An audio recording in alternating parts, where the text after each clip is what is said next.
काफ़ी guys welcome another video of MS biology. अगर आप MSc zoology, botany, microbiology, biotechnology और लाइफ साइंस के स्टूडेंट हैं और आपने बीएड किया हुआ है तो ये वीडियो आपके लिए है। बिकॉज इस वीडियो में हम लोग बात करने वाले हैं आरपीएससी के जो अभी करंट रिक्रूटमेंट आई हुई है लेक्चरर मीन्स पीजीटी पोस्ट के लिए, जिसमें पीजीटी बायोलॉजी में जूलॉजी बॉटनी के अलावा वो कैंडिडेट भी एलिजिबल हैं जिनका एमएससी बायोटेक्नोलॉजी से है, माइक्रोबायोलॉजी से है, लाइफ साइंस से है या बायो साइंस से है। प्लस अगर आपने बीएड किया हुआ है तो आप इस फॉर्म को फिल कर सकते हैं और राजस्थान गवर्नमेंट में आप नौकरी कर सकते हैं as a lecturer means PGT के पोस्ट के लिए।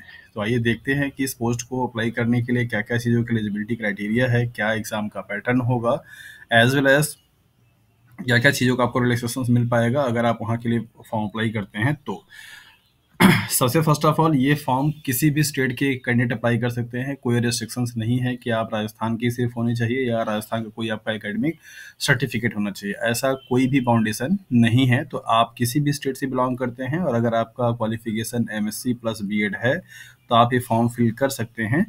तो सबसे पहले यहाँ पे हम लोग देखेंगे, हालांकि कई सारे सब्जेक्ट का वैकेंसी निकला हुआ है लेकिन हम यहाँ पे बायोलॉजी के सब्जेक्ट को फोकस कर रहे हैं। दैट्स वाई बायोलॉजी वाले पोर्शन पे बात करेंगे कि बायोलॉजी का कितना सीट है। और तो यहाँ पे आप देख सकते हैं 16 नंबर पे ये सीक्वेंस किया गया। बायोलॉजी का टोटल 67 सीट है जिसका कि आपका कैटेगरी का वर्टिकल क्या है, क्लासिफिकेशन में डिवाइडेशन है।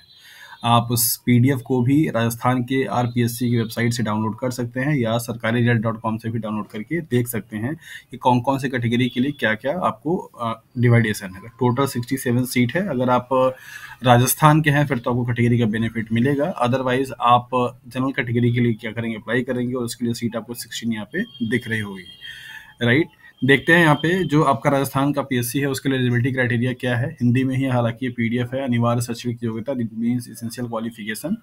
यहाँ पे पद क्रमांक संख्या 16 के लिए जो कि हमारा बायोलॉजी है, 16 के लिए पोस्ट ग्रेजुएट और equivalent examination recognised by UGC in zoology, botany, microbiology, biotechnology, life science और bio science approved by they have studied botany and zoology at graduation level with the degree or diploma in education recognized by National Council of Teacher Education और government. Means आपको ये कहना चाह रहा है कि अगर आपकी एमएससी जूलॉजी से, बॉटनी से या माइक्रोबायोलॉजी से, बायोटेक्नोलॉजी या लाइफ साइंस या बायो साइंस से है और आपने अपने बीएससी के टाइम पे एटलीस्ट 2 ईयर क्या आपने पढ़ा हुआ है, that is the zoology and botany.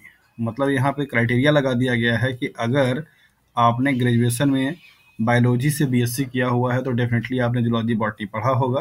और अगर आपका जूलॉजी बॉटनी ग्रेजुएशन में है तो फिर, और अगर आप बायोटेक्नोलॉजी या माइक्रोबायोलॉजी से एमएससी किए हुए हैं तो आप आसानी से फॉर्म फिल कर सकते हैं। साथ में यहाँ पे या तो आपके पास एलटी का डिप्लोमा हो मीन्स टीचिंग का, या फिर आपके पास क्या हो, डिग्री हो। डिग्री का मतलब होता है बीएड और डिप्लोमा का मतलब होता है जैसे आज के डेट में डीएलएड के नाम से जाना जाता है, डिप्लोमा इन एलिमेंट्री एजुकेशन। तो आपके पास या तो बीएड हो या तो फिर आपके पास क्या हो, डीईएलएड हो। इन दोनों में से कोई भी डिग्री आपके पास है, ये आपका डिग्री है, ये डिप्लोमा है, इन दोनों में से कोई होगा। प्लस आपके पास बीएससी में जूलॉजी बॉटनी होना चाहिए। इसके साथ साथ में अगर आपकी MSc zoology botany microbiology biotechnology life science या बायो साइंस से है तो आप ये फॉर्म फिल कर सकते हैं। तो अपने एकेडमिक जो क्वालिफिकेशन है उसको आप देख लीजिए, अगर ये क्वालिफिकेशंस आपकी मैच करती है तो ये अच्छा अपॉर्चुनिटी है आपके लिए। आप वैसे भी बायोटेक्नोलॉजी या फिर माइक्रोबायोलॉजी या लाइफ साइंस के जो कैंडिडेट्स होते हैं उनके लिए रिक्रूटमेंट बहुत कम आती है। तो अगर आपने बैकअप के लिए बीएड किया हुआ है और आप लकली बीएससी में भी आपने जूलॉजी बॉटनी किया हुआ तो ये फॉर्म अप्लाई कर पाएंगे। तो ये था आपका एजुकेशनल क्वालिफिकेशंस। अब देखते हैं यहाँ पे जो एग्जाम्स का पैटर्न है वो क्या तरीके से रहने वाला है। Scheme and syllabus of competitive examination for the post of school lecturer, that means PGT exams के लिए जो आपका क्राइटेरिया होने वाला है वो क्या क्या तरीके से रहेगा। The examination shall carry 450 marks, 450 number का आपका पूरा पेपर होगा। There will be 2 paper, paper 1 shall be of 150 marks and paper 2 second shall be 300 marks.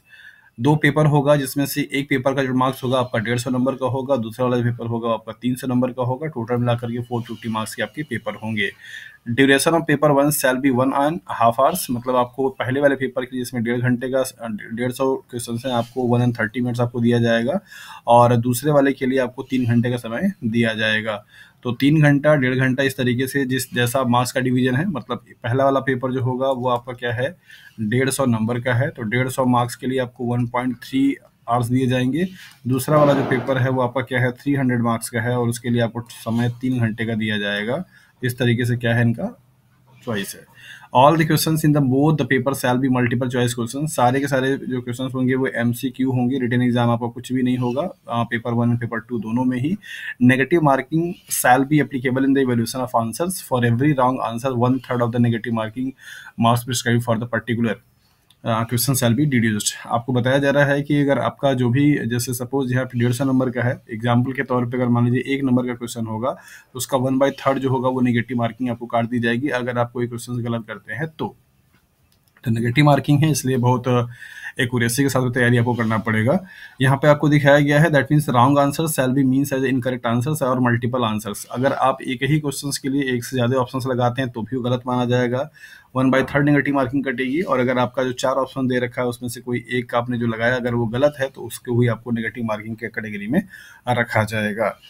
इसके साथ साथ में यहाँ पे आपको दे रखा है the minimum qualification marks for each paper shall be 40%। This is one of the best crucial criteria.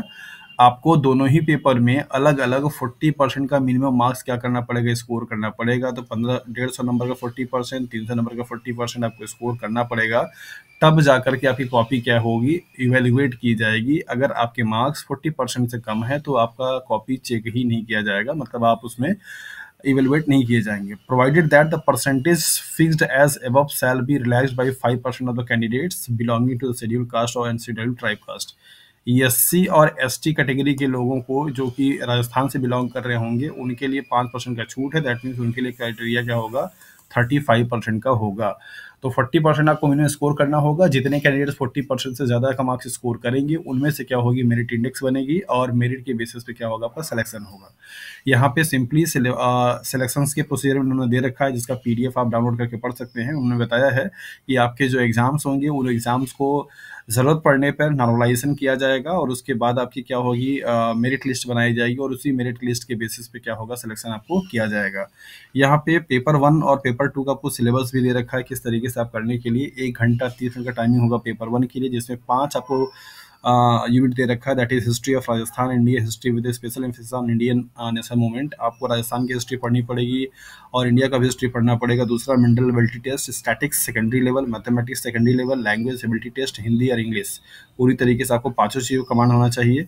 इसके बाद करंट अफेयर है, फिर इसके बाद जनरल साइंस है, इंडियन पॉलिसी है या पॉलिटी है, जियोग्राफी और राजस्थान है। और फिफ्थ जो है that is educational psychology, educational management, educational scenario in Rajasthan, right of children to free and compulsory education act 2009। तो ये सारी चीज़ें आपको पढ़नी पड़ेगी GS1 के पेपर 1 के लिए और इसमें भी आपको 40% स्कोर करना पड़ेगा। पेपर 2 जो होगा वो सबके सब्जेक्टिव के लिए होगा, मतलब सपोज जैसे आप बायोलॉजी के लिए अप्लाई करेंगे तो आपका पूरा बायोलॉजी का क्वेश्चन होगा। 3 घंटे का पेपर होगा, 300 मार्क्स का पेपर होगा। यहाँ पर आपको 4 क्राइटेरिया दे रखा है पेपर सेकंड के लिए भी। नंबर पहला knowledge of subject concern senior secondary level, means आपको 11th एंड 12th के स्टैंडर्ड का पूछा जाएगा।